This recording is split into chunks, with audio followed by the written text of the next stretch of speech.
আসসালামু আলাইকুম। আপনারা সব কেমন আছেন? আশা করছি যে যেখান থেকে ভিডিওটা দেখছেন সকলেই ভালো আছেন। মিশুর হেসেলে আপনাদের সবাইকে ওয়েলকাম। আজকে আমি আবারও একটা রেসিপি নিয়ে এসেছি।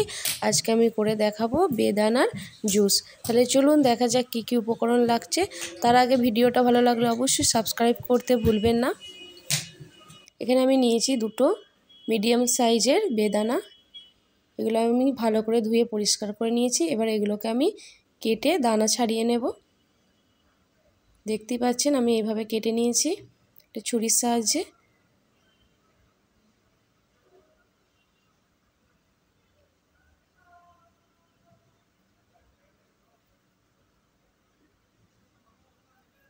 এবার বেদানার দানাগুলো এবার অল্প অল্প করে আমি ছাড়িয়ে নেব। বেদানার সব দানাগুলো আমার ছাড়ানো হয়ে গেছে। এবার একটি আমি মিক্সার মেশিনে এটা আমি ব্লেন্ড করে নেব। খুব বেশি কিন্তু ব্লেন্ড করলে হবে না, যেন দানাগুলো না ভেঙে যায়, হালকা করে করতে হবে। এরকম একটা ছাঁকনির সাহায্যে ছেঁকে নিতে হবে। দেখুন আমি কিভাবে করছি,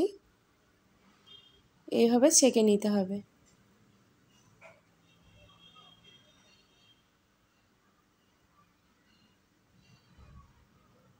আর বাকি যে দানাগুলো দেখতেই পাচ্ছেন বেরিয়েছে, একটাও কিন্তু ভাঙেনি, এগুলো আমি ফেলে দেব।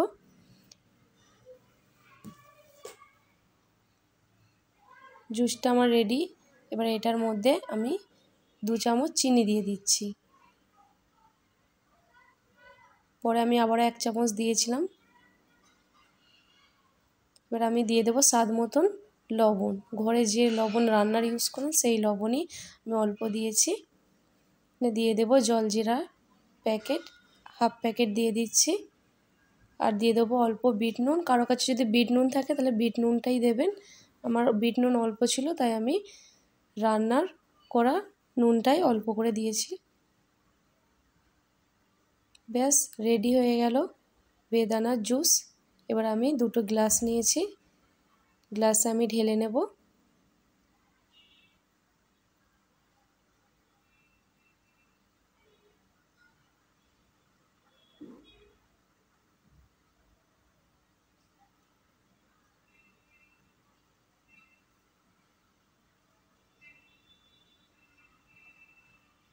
এখানে আপনারা কিন্তু বরফ দিয়ে ইউজ করতে পারেন। এটা যেহেতু আমার বাচ্চাটা খাবে তাই আমি বরফ ইউজ করব না, এমনিই দেবো, এমনি নর্মাল। আর কেউ যদি চান বরফ অবশ্যই ইউজ করবেন, খেতে আরও ভালো লাগবে। আর একটু ডেকোরেশনের জন্য আমি লেবু দিলাম। যদি ভিডিওটা ভালো লাগে অবশ্যই লাইক, কমেন্ট আর সাবস্ক্রাইব করতে ভুলবেন না। আল্লাহ হাফেজ।